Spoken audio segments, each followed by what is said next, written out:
Ouais.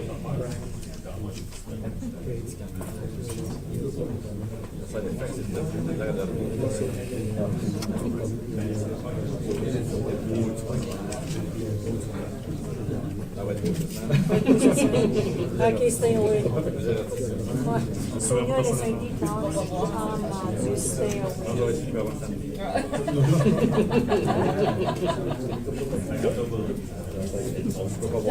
Before we get started, guys, we sing O Canada, right? With this gang, I'm hoping that we sing a good tone. Everybody's going to sing O Canada tonight, right? Yes, no? In all official languages. Simultaneously.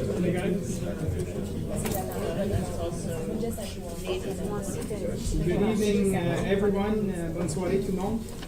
We'll get this meeting started. We'll move forward with the item 1, roll call. All members of council are present. I'll ask everyone to please stand for the prayer and the national anthem.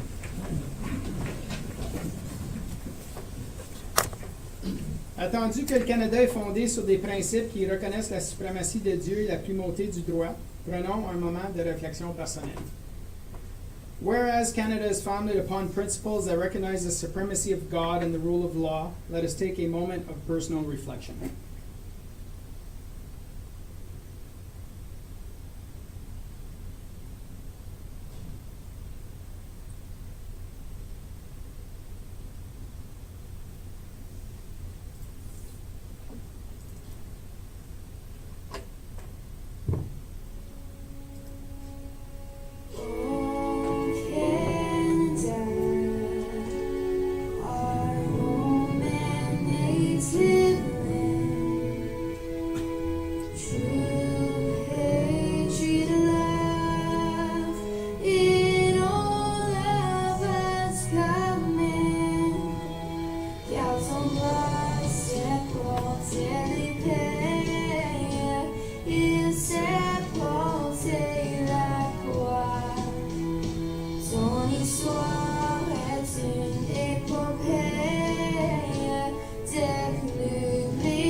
Thank you very much, everybody.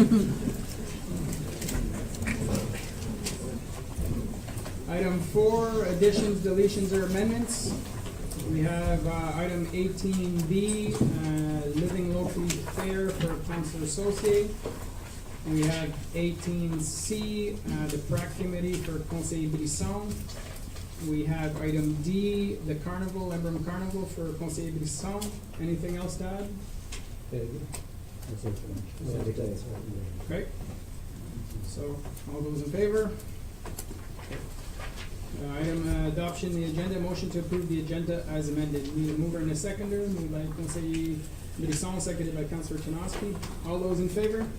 All those opposed? Carried. Item 6, disclosure of pecuniary interest. Seeing none, move on to item 7, adoption of minutes. Adopting the regular council minutes of December 16th, 2019.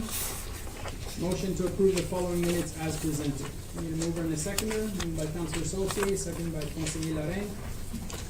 All those in favor? All those opposed? Carried. Item 8, presentations, we have none. Item 9, delegations, we have none. Item 10, consent items. Motion that all items listed under consent items be received as presented. Item A, request from Community Grant Special Event Program for Parks and Recreation Department 2020 budget. Item B, minutes of Limoges Citizens Committee of November 12th, 2019. Item C, minutes of the Police Village of Russell, September 5th, October 10th, and November 14th, 2019. Need a mover and a seconder, moved by Councilor Chinoski, seconded by Conseiller Brisson. All those in favor? Those opposed? Carried. Item 11, reports from department and council committees. A, Russell Township Fire Department's Master Fire Plan, Report Russ M 01-2020. The council receives report Russ M 01-2020 dated January 13, 2020 for the proposed 5-year Master Fire Plan, and shall provide direction if it wishes to discuss further at the February 3rd, 2020 or other future regular council meeting. Monsieur Leduc? Subject Matter, Madam Conseil, good evening, everybody, and welcome staff from the fire departments to attend this meeting tonight. Certainly, I'd like to introduce a subject in front of council where the fire departments we're seeking to have a master plan set up like many other departments, but have many assets. So, consequently, last year in our business plan, we had the two chiefs directed to proceed with this master plan study. So tonight is a result of that work, and I will let Chief Armstrong lead the way with the introduction of the consultant, and also let the consultant do the presentation to council. Thank you very much, Mr. Leduc. That is it. Chief Armstrong. Mr. Mayor, members of council, as Mr. Leduc said, we decided the 2019 budget to implement funding for a master fire plan. So once we got approval from council to proceed with the help of Joanne, we seek the help through other municipalities to see who had done master fire plans, and also through the Ontario Fire Chiefs Association to see who had done master fire plans. We had lots of responses. We did decide to go with some of the local fire departments that had just had it done. Augusta, Mississippi Mills, locally, and they came back with very high comments with Mr. Ted Derby on how he performed their master fire plan. So one of the key things that I'm going to call him Ted because we've gotten to know him as Ted since March. We've seen Ted quite often. We've talked quite a bit, so I'm hoping Ted doesn't mind that. Ted comes with a very good history. Ted's background is in hospital administration and had considerable experience in strategic facility planning as a result of 35 years. Ted also has completed, again, master fire plans with Leeds, Thousand Islands, Augusta, Mississippi Mills, and has just completed one with Carlton Place. When we looked at Ted's resume, one of the key things that both fire chiefs really liked about it was Ted incorporates the whole department, from the firefighter 1 to the fire chief up to the CAO and some of the head department heads also. So we liked his way of getting it done and involving everybody, because we felt this master fire plan was quite important with the two departments, and we wanted to make sure we didn't turn any on stone. We wanted to make sure everybody had a say in it. So Ted did a great job, and as I said, we were involved with group sessions, officer sessions, so everybody had to have a play in it, and that's the reason why we had a good turnout tonight, because everybody's had an input on it, which has been very important. So without delaying any more, I'm going to pass it on over to Ted, and Ted has a presentation for you. Thank you very much, Chief. Mr. Darby, welcome. Thank you.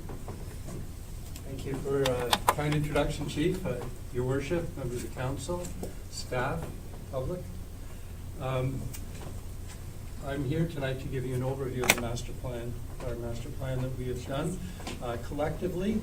I'm going to give you a few highlights. The report, as you know, is quite comprehensive. So a lot of information in the report, so I'm going to just try to touch on some of the key messages tonight, give you a little background. I will confess right off, though, that I come with a bit of an academic background. I'm still currently actively teaching at St. Lawrence College, and I do, in addition to my career in hospital administration, I've also had an active role in teaching at the University of Toronto. So I brought a little bit of an academic flavor to this, but also hopefully a grassroots practical perspective. What Chief didn't mention that I think is very salient is I've also been a volunteer firefighter for 16 years, King Township and Stone Mills Township, where I currently reside. So I'd like to, hopefully I can bring both a high-level perspective, but also very much a grassroots. So first off, why are we doing a master plan? Really, the sum of it is to define the future of the department. Where are we going? We know where we are, we know where we've been, but it's important that we communicate where we want to go, where the department wants to go, where it needs to go. And that needs to be based on, we believe that that needs to be based on a couple of key fundamentals. So when we look at our process, is we look at the external environment, we look at the internal, we look at our strategic options, we identify our options, and then we make recommendations in terms of choices, where we want to go, and we bring that forward to you as recommendations, but perhaps more importantly to the department. The key feature, a couple key attributes that we try to build into the process is that the process is very much based on consensus. It is not about an external expert coming in and telling you or telling your department what to do. The process that I've attempted to engage in is one that is just that, engagement. To engage the firefighters, the officers, and understand what they feel are the issues and what they feel is the direction that we need to go in. And I see a core part of my job is to bring forward, to facilitate, if you will, their advice, their thoughts, their perspective, and reflect it in a document that hopefully communicates the issues and communicates the future that your department wishes to achieve. The other part of the process, though, is to make sure that this report, your master plan, also meets what the expectations are of the province. So the Ontario Fire Marshal has made it very clear what the expectations are for a fire master plan. So part of my job is to make sure that we bring in the external view as to what a fire master plan should accomplish as defined by the Ontario Fire Marshal. And that means that we include a comprehensive risk assessment. We identify the hazards that your community faces, that we look at the 3 lines of defense. It's not just about suppression, it's not just about the red trucks and the firefighters that put out fires. It's actually about public education, and it's about fire prevention. So we need to make sure that we incorporate that in the report. So you'll see that the first 20-odd pages or so, it actually reflects what the province expects in terms of a fire master plan and the standards that are expected. We also want to make sure that we are meeting the international standards which are reflected in the National Fire Protection Association, NFPA. So the external standards, not just Ontario, but whether nationally and internationally recognized as the benchmark standards we need to follow. And we look at best practice. So we look at what other departments are doing. Ottawa, for example, your neighboring fire departments, what are we seeing as emerging best practice? So a combination of external, what the OFAM wants, international standards, best practice, and the aspirations and the viewpoint of your department. That's what we tried to do with this process, bring it all together in a process that's highly consultative. It involved a process of interviewing, actually sat down with your firefighters, both individually and as groups, brought together the issues through a series of 5-question interviews. And then we had a planning day. We brought the issues forward. We talked about the issues and where the department wants to go. We had consultation back and forth. I started to write up a draft. I've gone through, I think I'm on draft 9,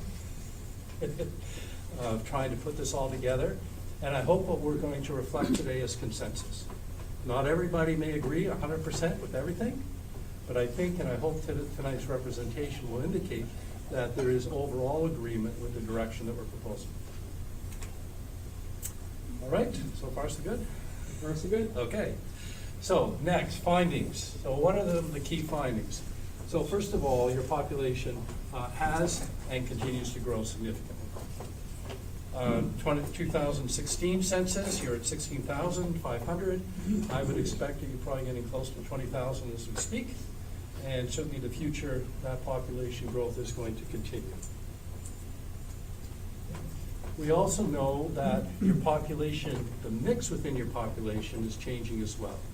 You're still a community that attracts young families. We see that reflected in both the current and projected demographics. But your population is also becoming more elderly. So as with the rest of the province, you're going to continue to see an increase in proportion of elderly. That has a direct impact on the fire department in terms of public education, fire prevention, and other strategies that we need to pay attention to. In terms of occupancies, we need to think very carefully, we need to be aware of the change in your occupancies. You've changed from predominantly a rural community with smaller homes that are on farms, with barns, to now you've got big box stores, you've got industrial occupancies, you've got many institutional occupancies, and a very significant growth in residential occupancies, and particularly multi-occupancy residential occupancies, all of which, again, present a challenge in terms of what's needed for fire suppression, public education, and fire prevention. The number of calls, the actual calls that you see reported in your quarterly reports, have been increasing, but not tremendously, and I would not project a significant increase in calls in the future, even though your population is growing, because hopefully with public education and fire prevention, we will see a moderation of calls. And that's a trend in communities that are very active in public education, fire prevention activities. Hazard analysis. So we looked at your HERA documents, your emergency planning documents, where you've already identified hazards in your community. And we looked at them from the perspective of the kind of the incidents that you are seeing. And it's not just about fires. When somebody calls 911 for virtually any emergency, fire goes, fire response. So you can see from the slide and from the graph in the report that yes, there's structure fires, there's vehicle fires, there's wildland fires that we need to pay attention to, but there's also natural gas exposures, propane, there's the river, there's numerous electrical hazards, including solar, that we're now seeing. Of course, we have accidents that fire has to respond to for rescue, and that's not just motor vehicle accidents, it's also industrial accidents that can happen, and things like ATV accidents. And I mentioned wildland fires with global warming or climate change. We're seeing an increase in the number of incidents related to wildland and forest fires. The 5-question interviews. So the 5-question interviews, when we talk to the firefighters, we ask the firefighters and officers, what are the issues? What's working well? What do you want to see stay the same? What needs to change? So we found a number of key messages that came out of that. First of all, and I'd like to emphasize this very strongly, you have an extraordinary department with extraordinary leadership. They're doing a great job. And that's what I hear from the firefighters. They feel very proud of what they do, very complimentary about the leadership, and I certainly see evidence of an extraordinary department. The thing to appreciate, though, is that you have 100% volunteer. Doesn't mean that they're not getting paid, but they're not full-time. This isn't their main occupation. So you have 100% volunteer. The fact that you're doing so well with an all-volunteer staff is incredible. So again, key message, you have a great department. So the report, there's a lot of recommendations. There's 70 recommendations. There's lots to do. But I just want to emphasize again that we're starting with an extraordinarily professional and competent department. But there are some things that came up as things that need to be changed, where the department indicates the need for change. You currently have 2 departments, 2 chiefs. The overwhelming consensus in the interviews and in the discussions was we need to address that. 1 department, 1 chief. But at the same time, there's also a culture and an esprit de corps and a feeling of belonging that is present in both departments. So the trick going forward is to find a way that we can maintain the great department morale, esprit de corps, performance that you have and culture. At the same time, recognize that the time has come to deal with the two departments. We also need to have, address fire prevention. Right now, fire prevention is being led by volunteers, which is great. They're doing a great job. However, the complexity associated with the industrial, commercial, and institutional occupancies that you have, the complexity of understanding the fire code and in dealing with enforcement, in dealing with public education, the complexity today involved in dealing with that, with the kind of large-scale farming operations, and as I said, the commercial, industrial, and institutional occupancies are such that it's becoming very critical to move forward with a full-time fire prevention. So that's another key message that came out that needs to be addressed. We'll be talking about that subsequently. I kind of already talked about what needs to stay the same, and that's talking about the great esprit de corps, the commitment. Also, I also want to recognize is what came out from the interviews with the support of council. There's certainly a strong feeling that council's behind the department, the CAO's behind the department. There's great support, and that was repeated time and time again in the interviews. The construct of the report. So now I'm moving forward from the findings to the actual report and recommendations going forward.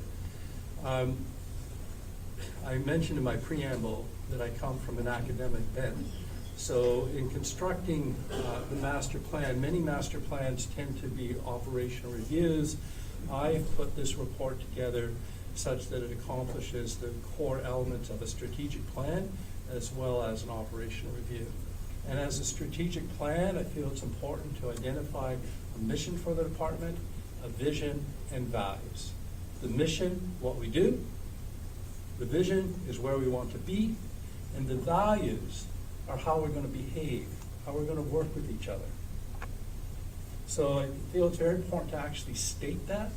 So you have in the report a mission statement, a vision statement, and values. And there's a few key words that actually run through each of them. And the mission, vision, and values are not my words. They actually came out of the planning day when we worked with flip charts and the group, the firefighters that were able to attend the planning day. These are their words. And the word that I'd like to emphasize right at the beginning is excellence. You have a group that said right off the bat, we want to be dedicated to excellence. That's what we do, that's what we want to continue to do, and it's a core value. So just as a highlight, that's what's evident, what we have in the mission, vision, and values. The vision, building an effective team that represents the diversity and heritage of our communities. We strive to be leaders in delivering excellence in our efforts to keep our communities safe and healthy. So those are the words of your department. This is what they want to do. This is what they want to continue to do. Vision or values, excellence, integrity, respect, community service, engagement. My vision's going a little bit. I have to make sure smaller font. Make sure I got it right.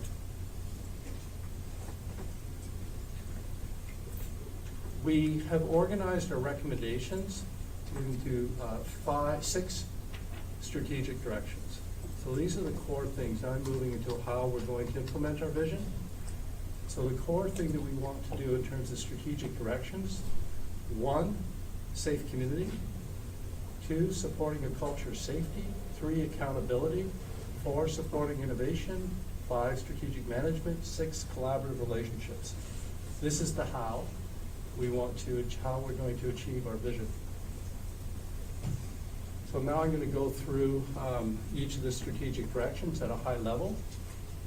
But first of all, just as an overview, yes, there are 70 recommendations, but most of them are what I consider to be fine-tuned. You have a great department. You're doing great things. So largely talking about fine tuning. Most of the fine tuning is with respect to procedures, policies and procedures, paperwork. You have an all volunteer department. There's only so many hours that you can devote. And one of the things that needs to be done is to deal with paperwork. So I have a lot of recommendations based on NFPA standards, OFM requirements, best practice that relate to documentation. And you'll see why this is more important, or important as we go through this. It's not just about being some bureaucratic box you have to check off. It's actually fundamental, and I'll explain. But first, safe community. A few highlights is that we need to continue to support public education and fire inspection. Your public education program is actually quite superb. Excellent. You've got a great trailer with, your firefighters participate at community events, such as the high school coming up this weekend. Great public education. The home inspection visits are superb, several hundred a year. Right? I've got a number here someplace. There, it's actually up there. But your residential visits is quite extraordinary how many visits you're doing. But fire inspections, which often have to happen during the day when people are working, that's an area for improvement. So that's where we come back to, well, circling back to the need to move that along. Safe community, again, continuing. Your fire station were assessed in terms of where they're located. And the good news is, the first case is that you've invested in state-of-the-art fire stations. There's some recommendations in terms of some tweaking, looking at the ways that you store bunker gear, for example, and some contemporary standards with respect to decontamination. But overall, you've made the investment in state-of-the-art fire stations, which is awesome. They're located well in terms of response. The one concern that I'd like to, that I'll highlight is Marionville is a little bit far away. If you're seeing further development in Marionville, which you may, given that it's service with water, there may be a need to think about a station down the road. In the meantime, one of the recommendations is an automatic aid agreement with North Dundas to make sure that you have an adequate response time. But otherwise, you're in good shape. You have an automatic aid agreement already in place with Limoges. And as I understand, you just completed your automatic aid agreement with VARS for the industrial park. So overall coverage is great. Number of firefighters that you have is great. It will be important to look at response times. And what we're seeing is to follow NFPA standards with respect to response times. It's not when the first truck arrives, it's when you have the number of firefighters on site and ready to go is the standard. So one of the reporting things that we're going to suggest is that the reporting actually record when you actually have the number of firefighters on scene ready to go in terms of the NFPA standard. That standard is based on whether you're a rural, suburban, or urban community. So obviously you're going to have a different response standard if you're in the city of Ottawa as opposed to a rural community. It'll be important for, as part of your deliberations, to determine what standard's appropriate for the suburban area of your community versus the rural. So that's, there's a recommendation to address the need to look at the appropriate standard. All hazards framework. So there's recommendations there with respect to this notion of an all hazards, and in terms of the services that your department should do and services that would be done by others. So your department is obviously going to deal with structure fires, for medical assist, for motor vehicle actions, for carbon monoxide calls, hydro lines down. That's sort of normal bread and butter. But then there's things that are infrequent that are more specialized or technical rescue. And that you'd look to others to provide. So things like trench rescue, high angle rescue, confined space rescue, hazmat. There needs to be agreements in place with Ottawa and a clear definition in your bylaw as to what you do and what others do. But this is a key safety issue because firefighters will tend to do what they feel they have to do under the circumstances. And if there isn't a very clear understanding as to when you call for help, sometimes firefighters will do things that they're not authorized to do. Your enabling bylaw, your ENR bylaw, enabling regulating bylaws, specifies what you authorize your department to do. One of the recommendations in the report is that the bylaw also specify what others do and your department is not to do. And then again, the reason why that needs to be crystal clear is so your firefighters do what they're trained to do and they're authorized to do. And they know that they've got backup, that somebody's going to come to assist if they have a challenge that's not an approved service. There's also things that the department needs to prepare for, such as a multi-casualty event. And that's what I mean by all hazards. So your department actually will be able to respond to all hazards, but recognizing that you're not able to be all things to all people. But there's some things you prepare for, there's some things others do, and there's things you do. All right. Moving right along. Culture of safety. So actually, I've already touched on that a little bit in that with this distinction with the ENR bylaw. That's fundamentally about ensuring firefighter safety. But that now is also important to appreciate. We need to make sure that there's a culture of safety. The Ministry of Labor expects to see if there's something bad happens, the Ministry of Labor will come in and they'll be looking for evidence of a culture of safety. They'll want to see that safety is an explicit part of your mission and your values, and that you are actively, in everything you do, safety is front and center. So we need to make sure that that's in place. The good news is it already is. We just have to make sure it's reinforced and continues to be explicit, that the Occupational Health and Safety Committee is supported, that we're also addressing things like post-traumatic stress disorder and mental health. As you know, for first responders, that's becoming an increasing issue. So we have to make sure the spotlight is on PTSD and mental health issues. The good news again is it is. It just needs to continue to be reinforced. Okay, accountability. So what I'm referring to in accountability is that there is accountability to you, council, and to the public. That reporting to you is actually more explicit and more comprehensive.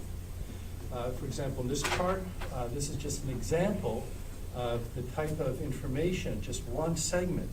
But I know right now you're receiving information with respect to a number of incidents, but as I've indicated, fire departments are a whole lot more than just responding to calls. Public education, fire prevention. As an example for fire prevention is the number of inspections. What is your target number of inspections, in this case by occupancy? What's your actual? What's your previous year? What's your forecast? So in the report, I've provided a significant amount of information, recommendations about accountability, about reporting to you. And that's part of an academic perspective on the relationship between governance and operations, and that there should be comprehensive reporting. You are providing significant funds to the fire department. In return, you should know how those funds are being spent. The other thing with accountability is public reporting. Now, the province had initiated a regulation requiring mandatory public accountability. They've since rescinded that with the change in government. But nonetheless, suggested public reporting is an important part of being transparent. And even though the regulation's been withdrawn, I've still made reference to it in the report as an aspiration, something that is likely a good thing to do, and hopefully council would support that as part of your transparency mandate. With respect to service excellence and innovation, how do we deliver service excellence? What this figure tries to illustrate is the relationship between operating guidelines, training, and effective emergency response and evaluation. And it circles. Continuous improvement.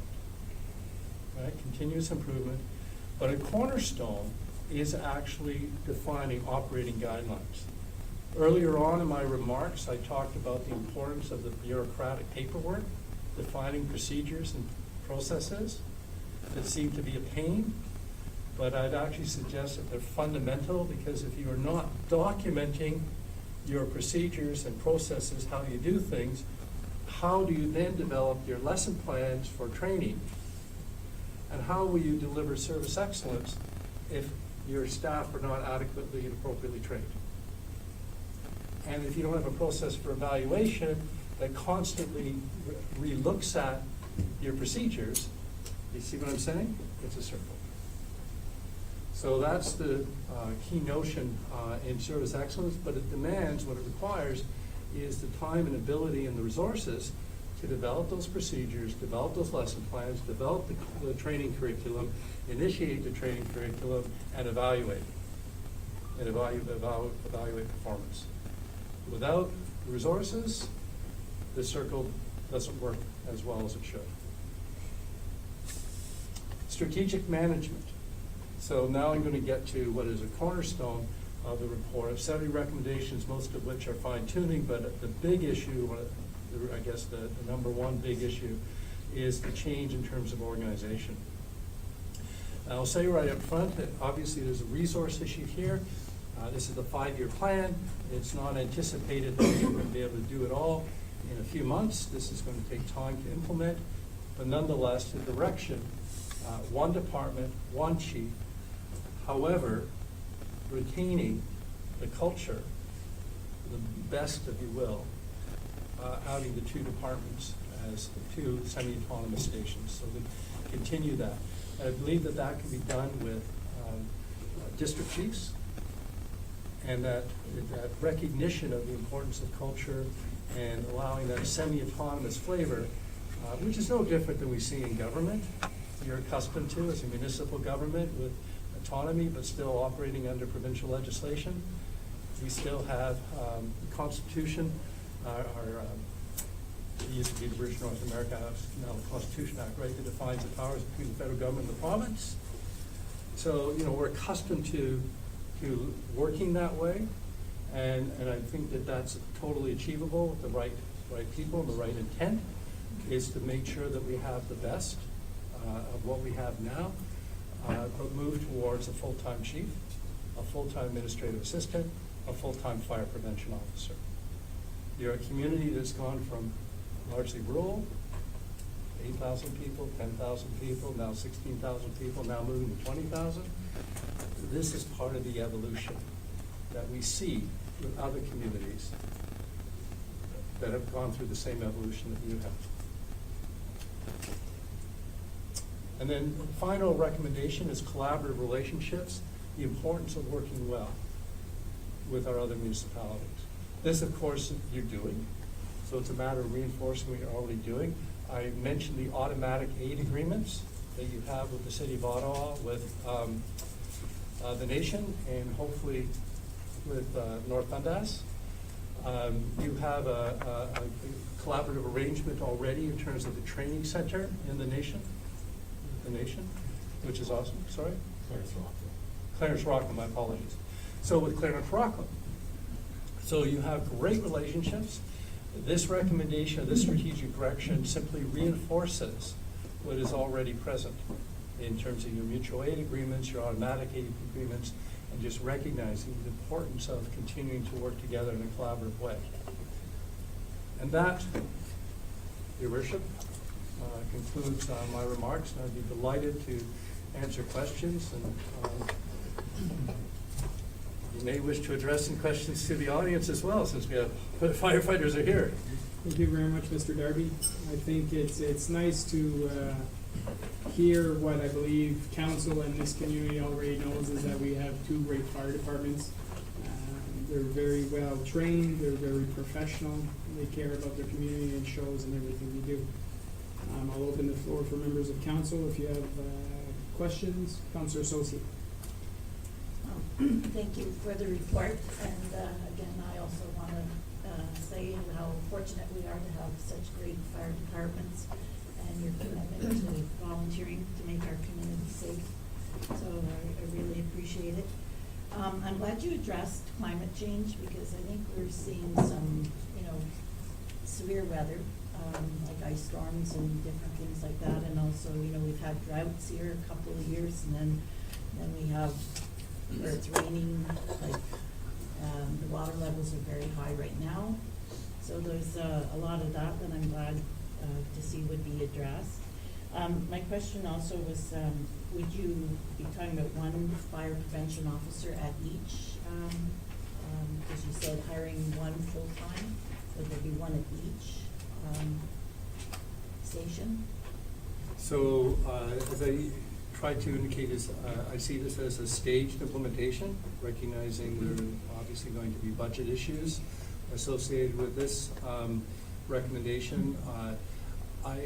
The report does acknowledge or suggest that there will be a need for a second fire prevention officer towards the end of the 5-year period. So we start with one and move to another. What's important is to maintain the enthusiasm and expertise that you already developed with respect to the fire prevention team. You've got great talent. They're doing a great job. But it comes time to move forward. The other thing that I'd like to mention with respect to the fire prevention officer, when we bring in a full-time fire prevention officer, what we see with communities such as Mississippi Mills or Carlton Place or Napanee is that when communities of your size, when they bring on a fire prevention officer, they also serve as a firefighter. And they serve as a firefighter during the day. Daytime response is becoming more challenging. So what you're starting to do is move towards full-time staffing. It's an evolution. So if you think about it as 10,000 people, 20,000, 30, 40, 50, you will, as you go along that population curve, communities will start to build in a composite department with full-time staffing. So it's evolution. But it's important to have that daytime response addressed as well as the fire prevention. And it would be a departmental issue. You mentioned both stations. One of the reasons for making sure that we're moving towards a one department, 2 semi-autonomous stations, is a recognition that we need an integrated fire prevention program that is looking at the occupancies in the community as a whole as opposed to a station. Yeah, and I understand that I have a lot of concerns with the growth as well, and just, we're getting more industry in, and what's in those industries.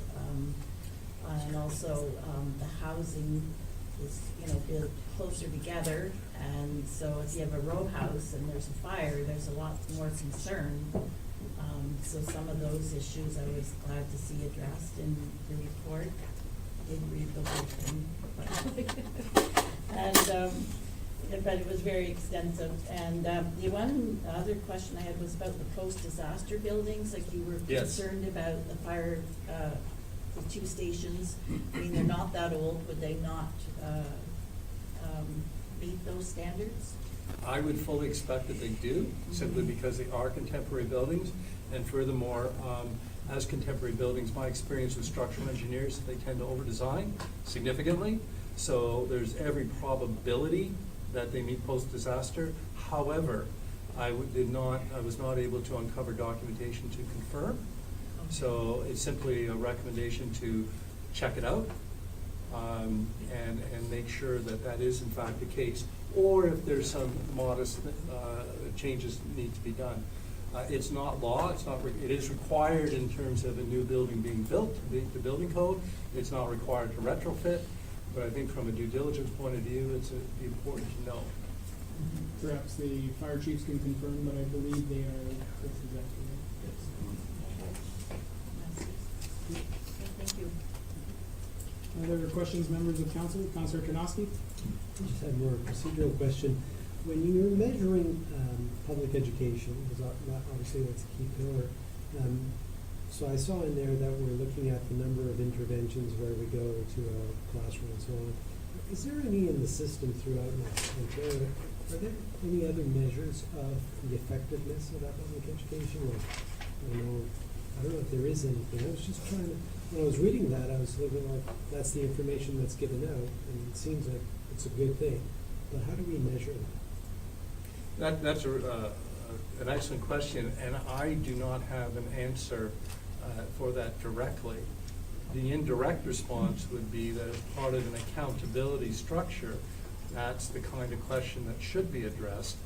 The way that one might approach that would be to contact the specialists in, for example, Toronto Fire is making extraordinary efforts to develop their public education program, and they may very well have some interesting evaluation tools. So that would be a matter for further study. Thank you. Other questions, comments? Obviously, this is a master plan like any other departmental master plan, and as we receive those master plans, you know, it's a roadmap to the future. Sometimes we veer off the map a little bit, sometimes we slow down on the gas pedal. Obviously, this is looking from a fire department lens, which is a fabulous report. It's very well put together. Our administration, and I think the fire chiefs can relate, sitting at every council meeting, is that council has to look globally as well and look at corporately and how that those move forward in the future. Now, I did see in the report that council, that the chiefs will be bringing back items out of this master plan through the various reports and during budget session. So we'll be having discussions on this going forward, but it's nice to have that map to say, you know, how are we doing? You know, we were looking at going this route. How are we doing? Are we on plan? Are we not? You know, where can we improve? Where there's challenges? Where there's opportunities? So I think it's a fabulous plan to get us going. I believe this is the first master fire plan, or was there one before my time, fire chief? There might have been one a while back. There was one back in 2002, but it really wasn't a master fire plan. It was more of an overall report, but nothing in depth like this whatsoever. Okay. Thank you very much. Anything to add from the administration, Mr. Lizick? I was going to say, well, I spoke to the chiefs already, and certainly they changed it to my position to Mr. Duggar regarding the timelines about these recommendations, and certainly budget or expected cost of these recommendations, because those will be the reasons why we proceed or not proceed with some of these recommendations. Obviously, there are some that are quite quick fixes or low-hanging fruits that can be done quickly without having to add resources, but certainly we'll quickly get to a level where we need resources or we'll need a plan as far as how far do we get. So that's going to be the task of the new two chiefs to sit down and now start drafting that for council's review and considerations, and then we'll see how far and how fast we want to go with this report. Thank you very much, Mr. Lizick. Thank you very much, Mr. Darby. Thank you. And again, chiefs, I think that one of the reasons that we're so far off and advanced for a small municipality is because of the leadership that two fire chiefs have been giving over the past few years, and working well for ensemble pour améliorer les choses between the two departments is admirable. So thank you very much.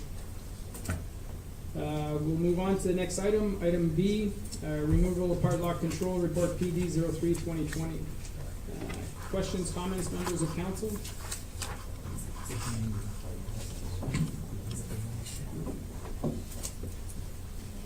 Anything, questions on this report? Anything to add from the administration? No? We have a large contingent of firefighters here. You're more than willing to stick around and watch the rest of the meeting, but if you want a couple of minutes to head out, we're more than willing to put this on hold for a minute or two. Thanks very much, everybody. It's really fun if you stay. A few burning issues. We'll move on to the next item, item C, water and sewer allocation and the village report PD 04-2020. Questions, comments, members of council? Anything to add from the administration? It's pretty standard. Okay, we'll move on to the next item. Item D, servicing plan for industrial commercial parks, report ISWAT WW01-2020. The council receives report ISWAT WW01-2020 dated January 13, 2020, and directs staff to proceed to prepare and publish an RFP for proposals to select the firm that will be designing and costing the required infrastructure and report back to council upon its completion. Monsieur Leduc, Monsieur Bourgon, maybe give us a quick run through of this. Merci, Monsieur le Maire. Bonsoir, membres du Conseil. The administration, we felt that an update on where we stand was important for council at this point in time. The EA for the industrial park in Vars was completed early last year. We're currently working on the one for to service our portion of Limoges, which the public meeting will likely be later in February, then a presentation to council to follow in March. So we're a few departments working on this file, and at this point in time, we felt that there's more information that needs to be collected and analyzed before council makes a decision to where it would be the best area to service with water and sewer. Donc, on a déjà une tâche au budget de prévu de faire un business plan, de faire l'analyse des deux régions du parc industriel 417 à Vars et du côté de Limoges. Donc, on veut faire l'administration veut faire l'analyse pour pouvoir apporter plus d'informations au Conseil afin de déterminer de quel côté vaut le retour sur l'investissement, si on peut dire. So with the information of both EAs and with the business plan information, then at the next time that we come from the council, we'll have more information for council to make a decision. And with that business plan, we could do an RFP to determine what would be the cost to do the design of one or the other to bring the service to one of those areas. So we could do the business. We're proposing to council to do the business plan and to go out RFP to seek interest and the price of how much it would cost to do the design of those services. Donc, dans ce rapport, on a aussi inclus des étapes auxquelles le membre du conseil vont pouvoir faire des décisions sur ce projet. Donc, ce soir, on ne vous donnait pas le oui ou non, procéder d'une façon ou d'une autre, mais vous pouvez voir dans le rapport, là, dans l'annexe, qu'il y a plusieurs étapes là, que le conseil va avoir la chance de prendre des décisions à comment va avancer ce projet-là. Okay, merci beaucoup, Monsieur Bourgon. This is a project that's been dated, we've been working on for quite a while. I think a lot of the business owners have been waiting for quite a while to see where council is going in this direction. I think it's prudent to put together a complete business plan and financial plan to see which one, as you say, is the best return on our investment and how we proceed to go forward. So thank you very much for the report. I'll open up questions, members, Councillor Bixon and Conseil d'Arrêt. Pour le projet du parc industriel de 417, je voyais qu'il y avait mention aussi du parc industriel d'Ottawa. Est-ce que ça devient automatique? Est-ce que ça va être une option que vous avez présentée, séparée? Monsieur Leduc, Monsieur Bourgon, if I remember well, la ville d'Ottawa had confirmed that they were not embarking on the project with us. Exactement, mais donc à ce moment-ci, c'est seulement l'information de l'étude environnementale qu'on a, qui est quand même une des options qui avait été analysée du côté d'Ottawa, mais à ce moment-ci, mais il y a quand même des propriétés qui sont adjacentes à notre parc industriel, le long de Burton, qu'on veut quand même discuter avec les propriétaires pour voir leur niveau d'intérêt là, dans un tel projet. Donc aussi, si je peux ajouter le fait que M. le maire a mentionné les propriétaires, du côté de Limoges, il va avoir la possibilité de commenter sur un projet comme ça dans le processus de l'étude environnementale. Puis on va aussi partager un sondage avec les propriétaires là, dans le parc industriel 417. Donc ce sondage est en attachement au rapport. Donc il va nous permettre de voir un peu l'intérêt des propriétaires et aussi de quand même ramasser de l'information sur le type d'entreprise. Thank you very much, Mr. Bourgon. Because the reality is that this will, whether we're the landowners, private business owners that are landowners, it's landowners in general that are gonna be paying for this project, and it's not taxation that's gonna be paid for. That's right. Other questions, Councilor Sosi? And the survey's gonna be available in both languages? Yes. Conseiller Brisson? Je voyais que là, il y avait lié pour Limoges. C'est à savoir, est-ce que dans la présentation de ça aussi, il va y avoir, s'il y avait des discussions avec la nation, ça serait quoi, s'ils sont parés à offrir le service, à quel prix qui serait paré, ces choses-là? Parce que logiquement, c'est ça. C'est un peu comme qu'on dit qu'on serait paré à offrir à ceux le long de Burton, même s'ils sont à Ottawa, si l'option serait disponible aussi pour qu'on puisse comparer les deux. Correct me if I'm wrong, Mr. Leduc. I believe at the December meeting, we had a discussion in regards to the EA comments on the nation side, and our comments to those comments.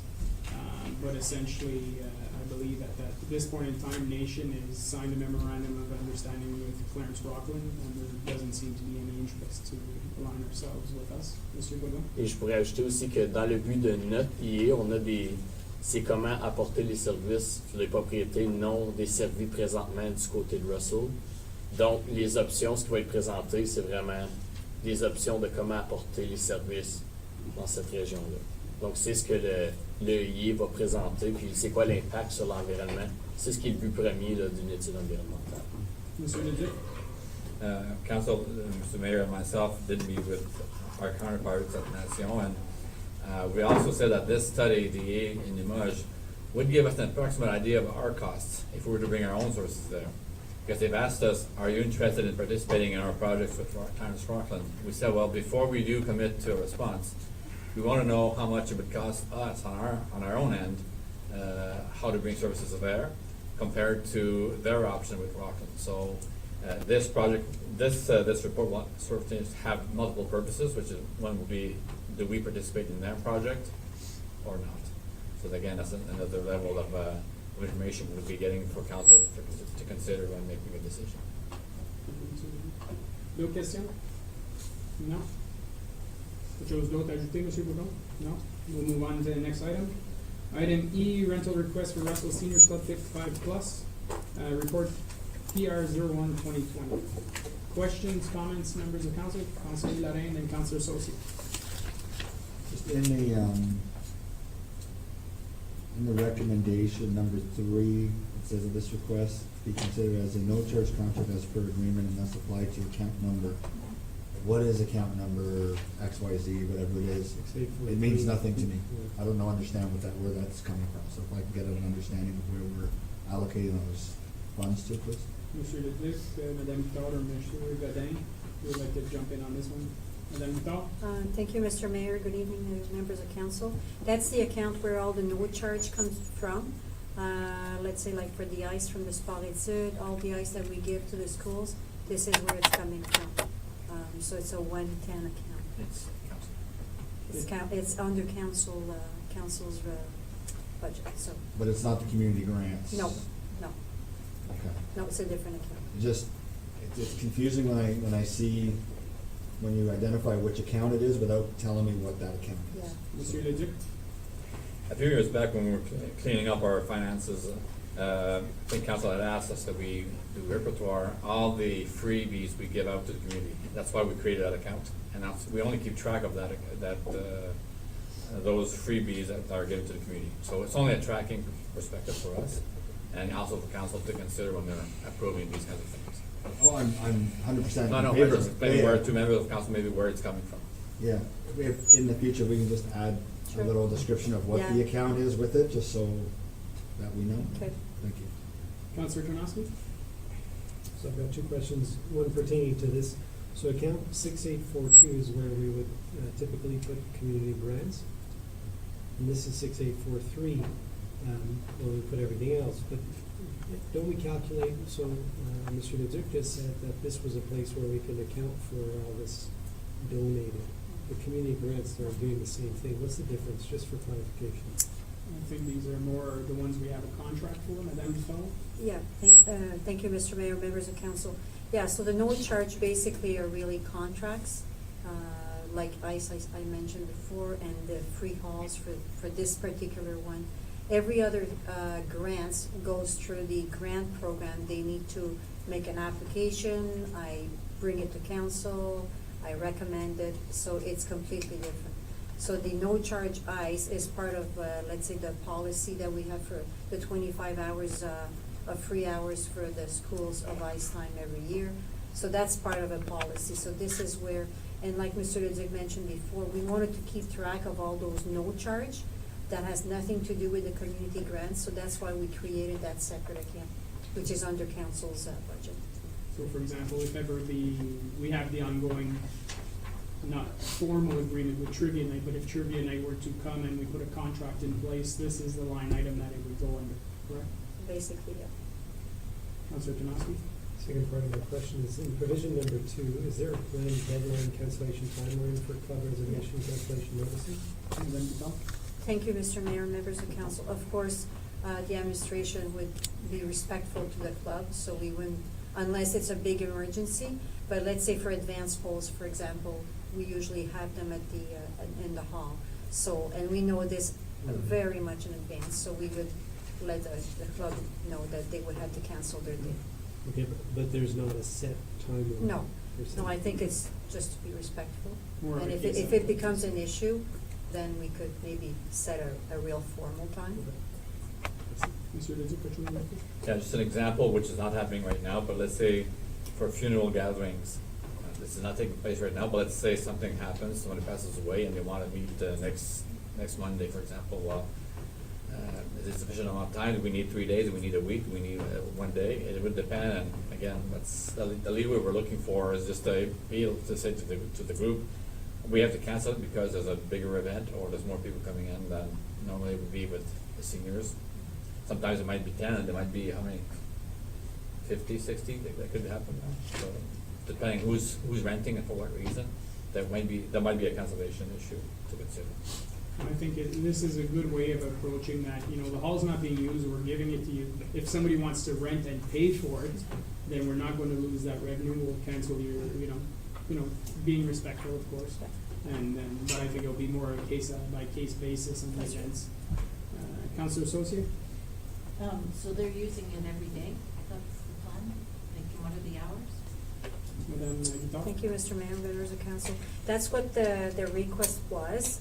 So I think they're very optimistic in their rental.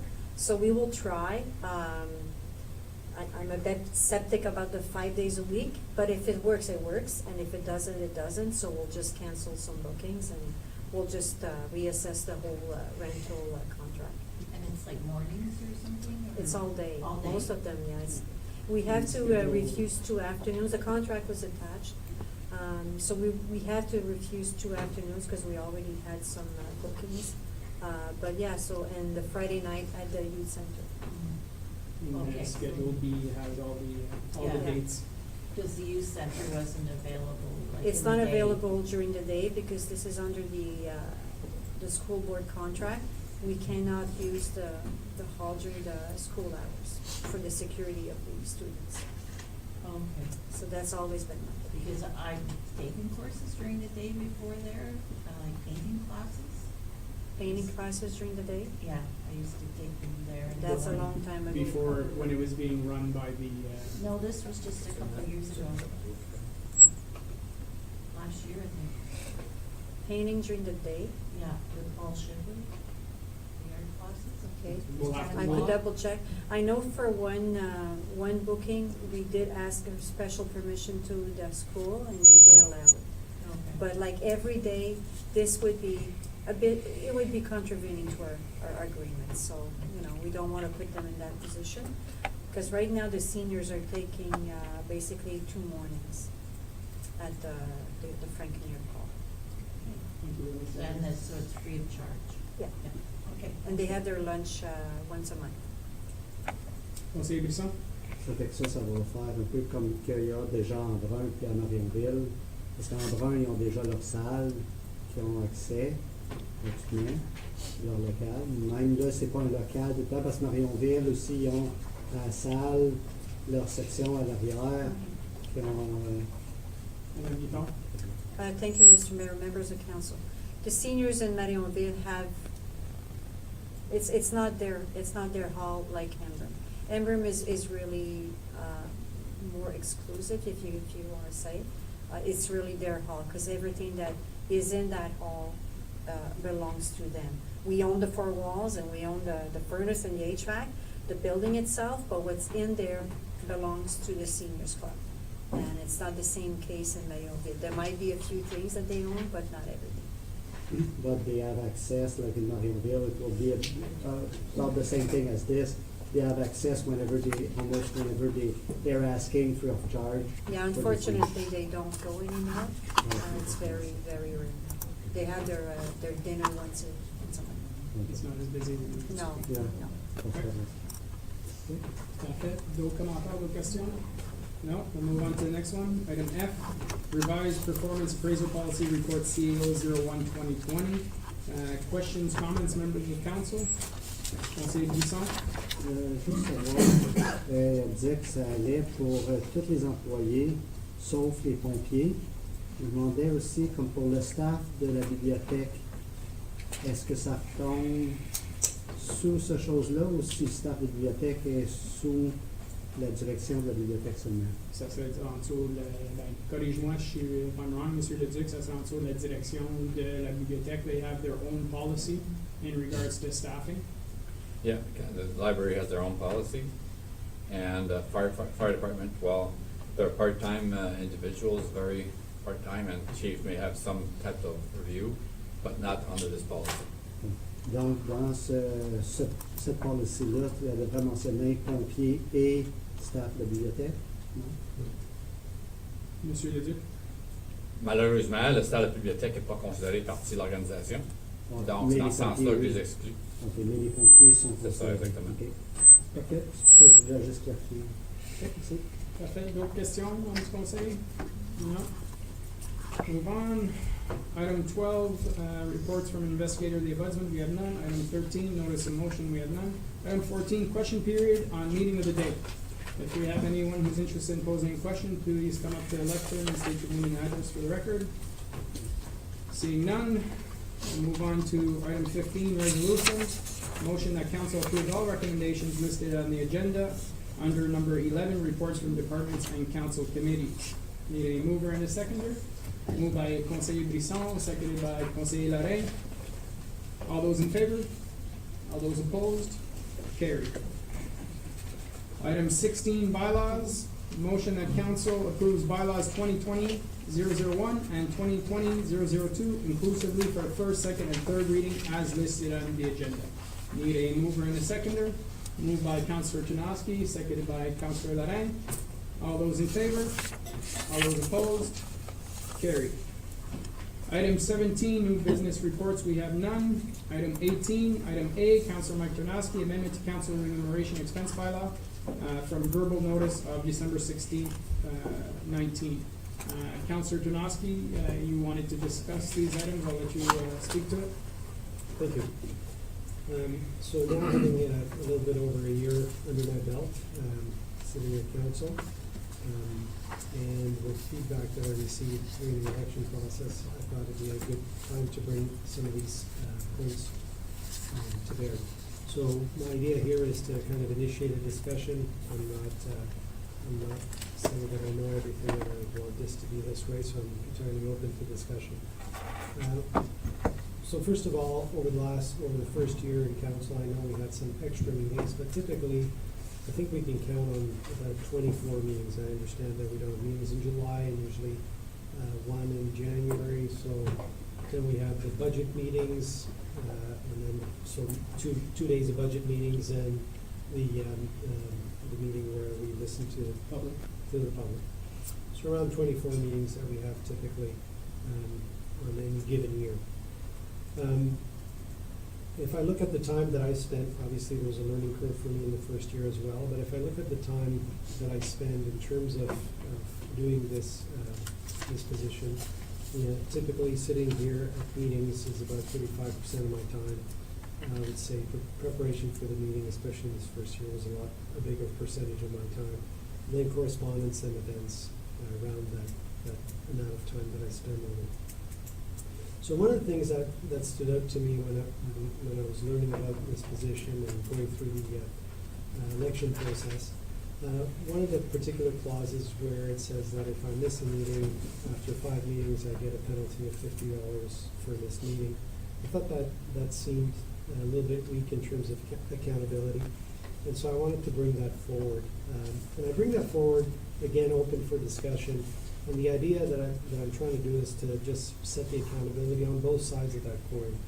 And so what I'd like to propose, there's a few things I'd like to propose, but one of the things that I'd like to propose is that, to me, a meeting, the time that I spend in a meeting, roughly, if I look at the amount of pay that I get, if you want, is roughly, depending on the amount of time we spend, but a regular council meeting, the value to me is about $200 to $400 if I look at the split of my time, somewhere in that range. And so, in my opinion, I should, if I miss a couple of meetings, fair enough, but any more than a couple of meetings in a given year, I should be not paid for that time. And so I'd like us to look at that. I would also like, on the flip side of it, look at the fact that if I'm called to come into a meeting that's not planned, the opposite should happen after whatever buffer zone that we decide, whether it's 2 to 4 meetings, whatever that is. But so that it's accountable on both ends. So if I'm here, if I'm called to come in here because we have a developer that wants to present something and we call it a meeting, as long as the meeting has value more than like a minute or two, then we should be compensated for that if it's up above and beyond our regular meetings. And on the flip side, if we miss more than a couple of meetings in a given year, we should not be paid for that. So I'd like to propose that. And then the last part of what I wanted to, well, 2 other parts I wanted to talk about is the committee meetings. So we're adding more. Can we debate in between, or? Yeah, if we want to take. Could I just, would you mind if I just present everything and then we can, because some of it's related. So the other aspect is we have new committees coming on board, and I would like us to align our fee for the meetings more in line with United Counties, which is $105.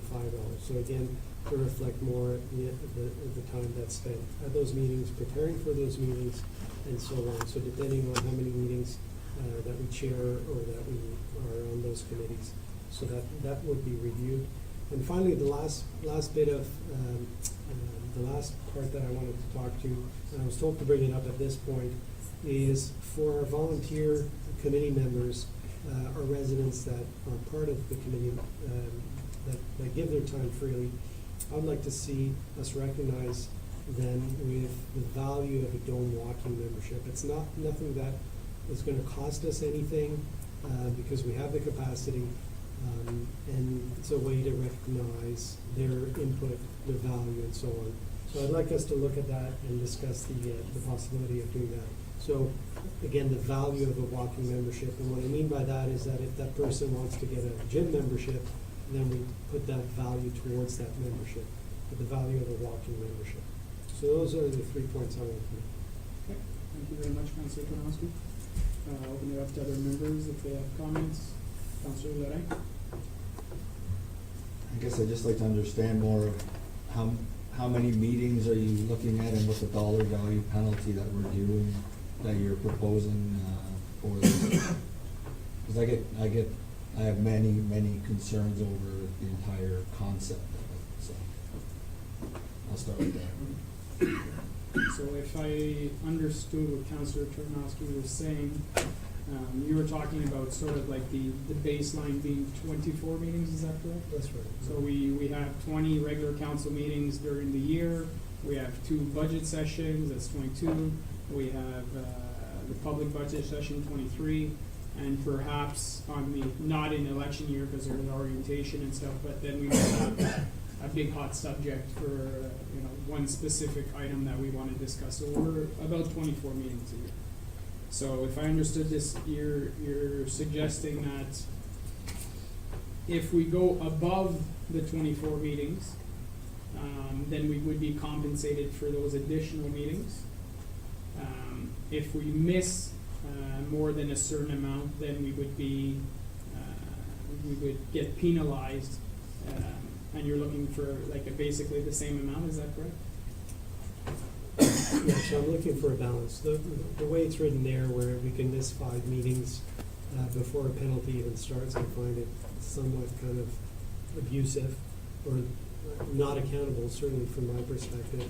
I think the way it's structured there, I figured out that I can show up once every 3 months for the next 4 years, and it'll cost me $800 on my pay, and I'm good. And when I show up once every 3 months, I don't even think I have to stay the whole meeting. So, and that would be the maximum penalty that I could ever face for that is $800 for the year. Currently, if the municipal act states that a council member has to show up at least once every 3 months unless he gets permission from council to be more absent than that. If he doesn't have permission from council, then automatically he would lose his position. Currently, the penalty is $50 and $100 for mayor, I believe. After 5 meetings. After 5 meetings, that's correct. Which to me doesn't make sense. And the other thing, and obviously I want to allow for a buffer there, so, to me, 5 is excessive, but on the flip side, there should be something, if there was bad weather and I'm coming in late or whatever, there should be something.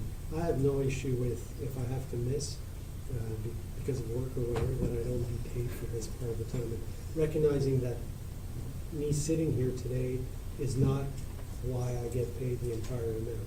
I'm saying that roughly in terms of my salary, if I look at the time that I spent preparing for this meeting and so on, I would say 40% of my salary is attributed to my presence here, generally speaking, 35 to 40%. And that's why I came up with something in the $200 to $400 range. Okay. Conseil Donner? At the last meeting, Mr. Leduc, I had asked about other municipalities. I was wondering if you had any information on other municipalities in the province that have these types of policies in place outside of the municipal act's requirements. Monsieur Leduc? Yeah, at council last meeting, you did make that request. I have information in our December 2nd, I can share that with council also. In the Corn Ferry study brought back to council on December 2nd, you had asked for a specific number of questions for the survey, and that was one particular of the survey where you was asked who is penalizing if they're missing meetings or not. The report also indicates that out of the 13 who responded, only 2 had penalties in place, and 11 others did not. And out of the 2, 1 had they could be kicked out of council, and we know by the act it's quite limited. It doesn't really happen, so that one really kind of washes itself. And the other one was after a number of meetings, but it was not indicated how many. So in our last survey, only one out of the 13 who responded had a penalty, so there was very minimal. Last meeting I could not explain that because we weren't supposed to engage in discussing the subject. That's why I did not go there, but I knew I had the answer already, and I can give you a copy, everyone, of that survey if you need to discuss further on that. Thank you, Mr. Leduc. Well, I think the prime example is we do have a policy currently in place. More for debate is what's the number of days compared to what we have, and what's the amount compared to what we have. So we actually have that, not policy, but that's item is part of our remuneration bylaw as it stands. So it's just really discussing, do we want to change those numbers? Any, Councilor Lorraine? So we've had this policy in place, Mr. Leduc, for 10 years, no, 8 years, 7 years. I want to say 2011, probably. That's when we've had it in place, approximately. How many times have we actually had to use it? I don't believe we ever used it in the past. I don't believe so. So I don't think we ever.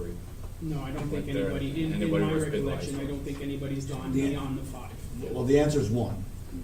Oh, is it? And the answer is once for me in 2015. Okay. When I was moving. And I wasn't going to be here and I was in Toronto for employment. So, you know, I was opposed to it when it came in originally. And it was under a previous regime, and the four of us that were here last term. I was opposed to it when it came back up last time. You know, we talk about sitting here at the table, but that's not all we do, right? And just because somebody is sitting at the table, are we going to track what their participation rate is in discussions? Are we gonna track word for word what they actually say in the meeting? Just because somebody's sitting here doesn't mean that they haven't done all the work in advance, made all the calls, made all the discussions, met with the people that they needed to meet with. You know, no one's compensated me when somebody taps me on the shoulder at 8:30 in the morning at the arena. So, you know, I get a little frustrated when we talk about implementing penalties on ourselves. The municipal act is clear in who we're accountable to, which is the taxpayer. I'm not accountable to the rest of council, I'm not accountable to the administration sitting there. We're accountable to the taxpayer. So to sit here and be accountable to everybody else, to me doesn't make any sense, that we're penalizing ourselves. Now again, we've had a discussion, we had a 2-hour debate, I want to say 4 years ago or 3 years ago, which ultimately led to the reduction in the fees that were being, or the penalties that were being charged. But at the end of the day, it's happened once. I mean, is there concern that it's gonna happen again? Are you looking to reduce the number of instances? I mean, I don't see the benefit or the need to do it other than to, you know, to me, cause issues with other members of council. So I have no, you know, to me, if I was putting a proposal on the table, I would say we'd eliminate it. We're governed by the municipal act. So that's my comment on that. Thank you, Councillor Alain. Just to reiterate, or just to point out that yes, we're accountable to the taxpayers, and us 5 members of council are taxpayers as well. So I don't see an issue with raising the subject. I think that, you know, we all went through an election process, we all heard from constituents. If it was raised with the councillor and he wishes to raise the concerns he heard during the election, well, he has that right to do so, and that's why we're here today. So, that was on the 24 meetings.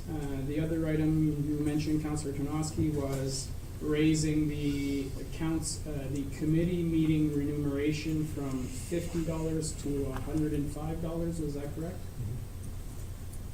Is there any thoughts on that from members of council? And then the other item was item 3 for GO memberships for committees that the members are not remunerated, that we offer them a walking pass or the value of a walking pass if they choose to buy a gym membership in that regard. Conseil Larry?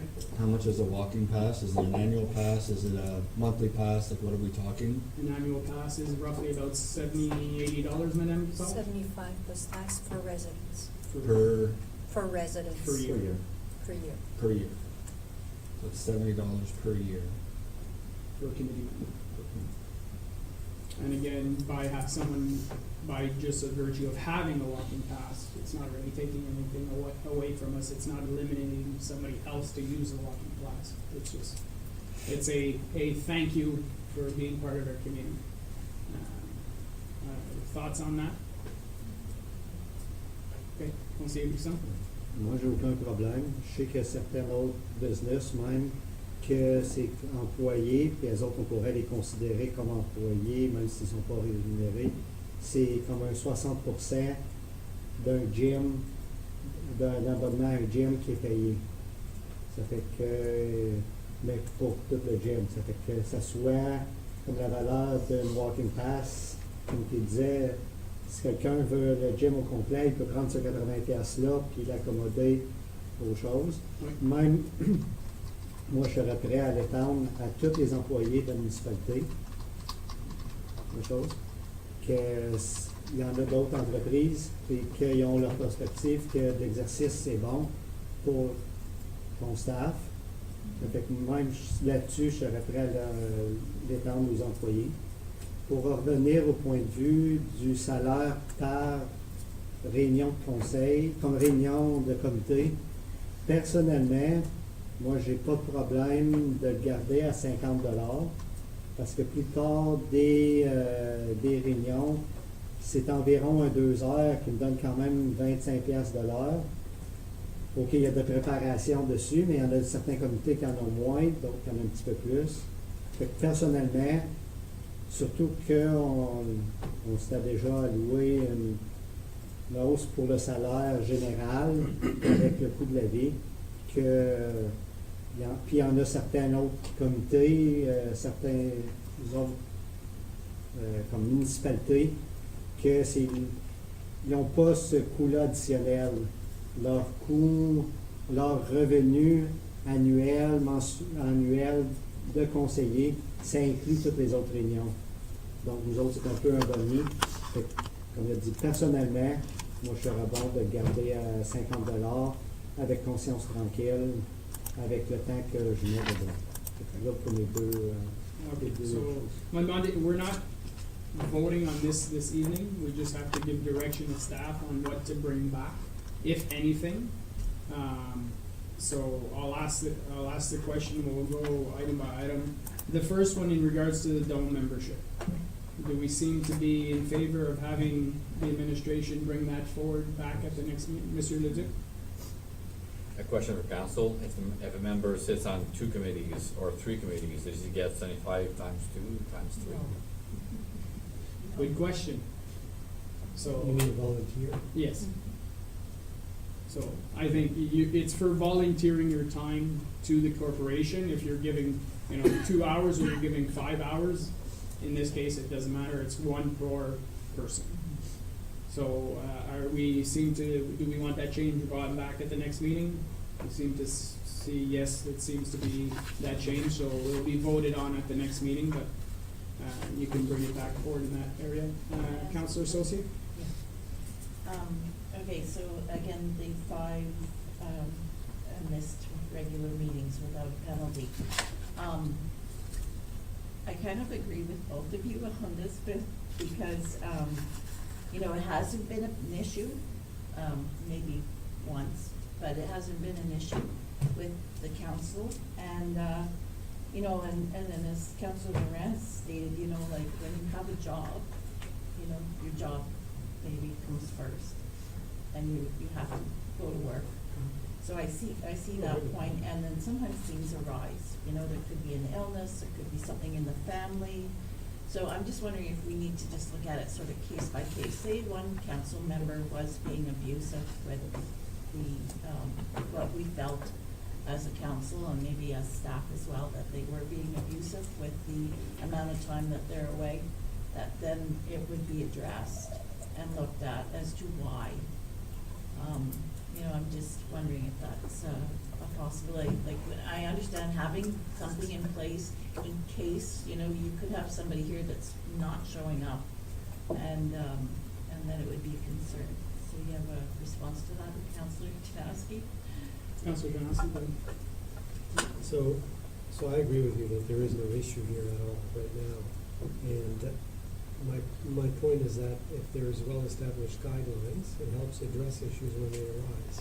Not having those guidelines, or not having adequate guidelines, which I believe that's the case right now, just leaves it up to dealing with problems without clear direction. And so I don't want to, use a fire analogy, I don't want to learn to fight a fire while I'm in the fire. It's not very effective. So that's my argument in trying to fix this now when there is no issue whatsoever. And going back to Councilor Moran's point, in terms of the penalty value, when I talked about $200 to $400, I'm looking at the value of this meeting, not at our full salary, but at about 35% of our salary, which is $200 to $400 for that time, generally speaking.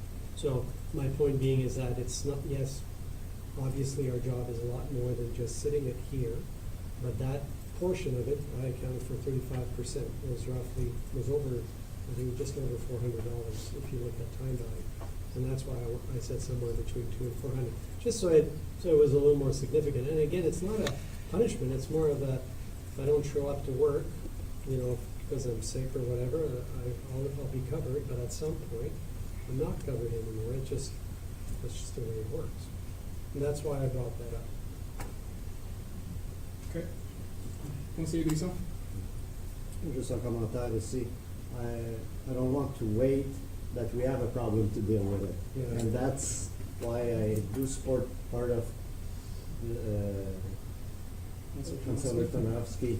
Because if you attack somebody directly because you have a problem, then you feel the person that feel the attack more directly. If you have some guidelines, why, that then if there's any abuse, then it's covered without, and as I was saying, it's not that much neither that is in it. So that's why if it's missing 3 times with a 200 fine afterward,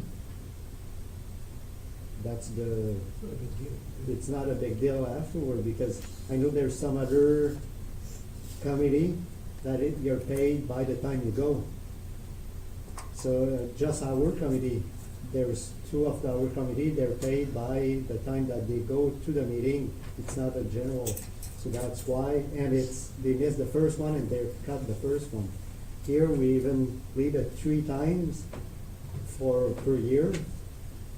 So I think it's not abusive to put it 3 times $200.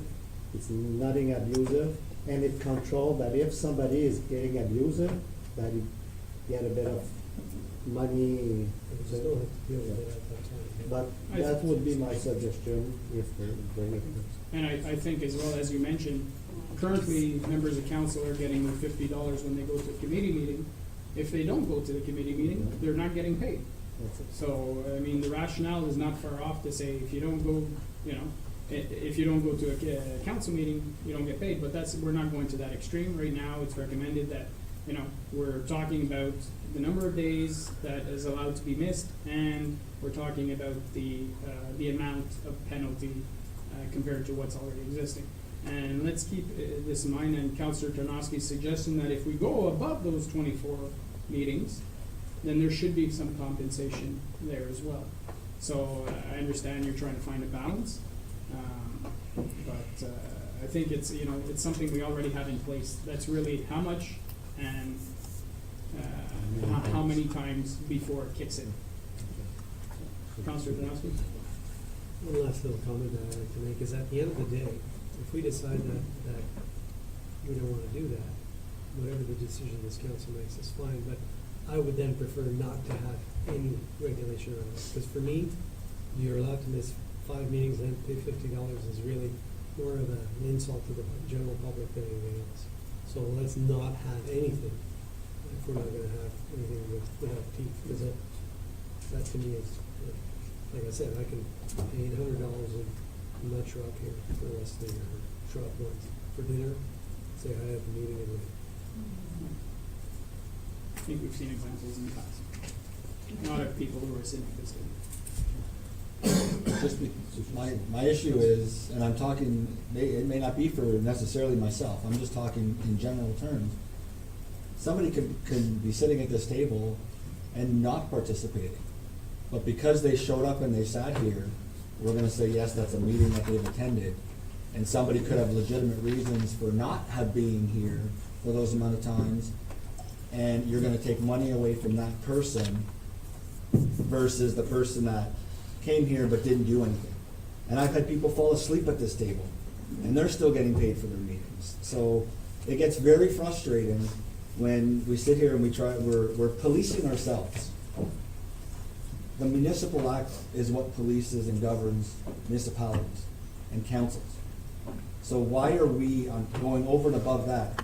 We just heard there may be one of the 13 that we actually talked to that actually has something maybe in place, but there's probably a reason for that. Because councils don't want to police themselves, Well, I understand. right? Makes sense. So I don't see the value in it, which is why I've never voted in favor of penalizing anybody for missing meetings. They will be penalized if they miss 3 months, they get kicked out automatically. And if the general public doesn't like the way they conduct themselves, then they'll have to be accountable to the public the next time they wanna run for council. And that, to me, is how it should work. So I don't believe that there should be any penalties. Thank you very much. Conseil Brisson? That's why I did suggest the 3 times and $200, because it was compared to our local committee that we're not paid if we don't go, we're not paid at all. So that's why I would go with that recommendation if, you know. So And we have. I think it's just, it's not really a penalty, like, It is a penalty. not really, because you're not showing up, that's it. Well, If somebody, uh, but then it's 3 times, so that's why, that's my comment and that's it. Okay, so we have Conseil Brisson was suggesting that it be reduced from 5 to 3, and that the penalty be 50 to 200. I'll just add that the mayor is usually double that, so if it's 200 for council members, it would be 400 for the mayor, should he miss more than 3 meetings. That's one suggestion. Councilor Lorraine is indicating that to scrap it altogether. I'm just looking for what direction are we giving to the administration on how to proceed. This will be up for debate at the following meeting. I would suggest that, put it as Conseiller Brisson suggested, and then amendments can be made at that time at the following February meeting. Is that okay? Yeah. Okay, so bring that up as a suggestion, and amendments can be brought forward at that point in time. Now, in regards to, that's changing those 2 items, but we have to address your suggestion that over 24 meetings, there be compensation. I would go in the same direction, about 200. So we're talking, you go down from 24 to 22, but if you go above, or 24 to 21, if you go above 27 meetings in a year, then there be compensation of $200 and $400 at that point in time. That's a suggestion. We're okay with that suggestion coming? And then we'll have further debate and amendments if need be in 2 weeks' time. Okay, I think that addressed the committee from 50 to 105. We didn't give direction on that. Are we looking to increase the committee amounts for council members from 50 to 105? You're okay at 50? You want to see an increase? Do you want to see an increase? Yeah, I'm good with it. You're good with an increase? Bring it forward as an increase as well, Mr. Dizick, from 50 to 105 for participating in committees. 105. It's at the Unity counties, it's 105 for committee meetings, so that's basically what you said you're basing it on. All right. Councilor Lorraine, yeah? So those are those items within the enumeration bylaw that was presented by Councilor Taranowski. Do we get to add other items that we can discuss either now or at a later date? You have to give notice today to discuss an item if it's not listed on here. That could be discussed at the following meeting, and the same thing, it would be voted on in the second meeting in February. So do you see the problem where we have to give this notice when a bylaw is open? That everything shouldn't be everything in the bylaw should be open for discussion at one time? But that's why it was suggested at the last meeting that we provide, if we had other items we wanted to address, to provide the clerk with that information so she could make it part of this package. But I hadn't given notice at that point. Right? I hadn't given notice at that point, But because I didn't know that's- it was coming up at the last meeting. So I would have had to give public notice beforehand. Has to be. So that's why I find it, we need to do something to change that. Because this bylaw now is gonna be open for a month and a half, 2 months, when it could have been dealt with in one meeting. So, anyway, that's procedural, and it's frustrating, but there's section 17 and section 15(1) that I'd like to discuss at the next meeting. 17 and 15 and subsection 1. 15, 17 and 15. Okay. And I'll state specifically the items. Under 17, it's I thought we had already discussed this piece, but it says, it has to do with the mayor's authorization, and that was the mayor's signature. And so that's one thing I wanted to discuss. And then in 15.1, I think we need to define municipal business, because that is a very vague definition or term, which then leads to 17 for the mayor to, I guess, approve or authorize expenditures under the under your discretionary budget. Okay, thank you.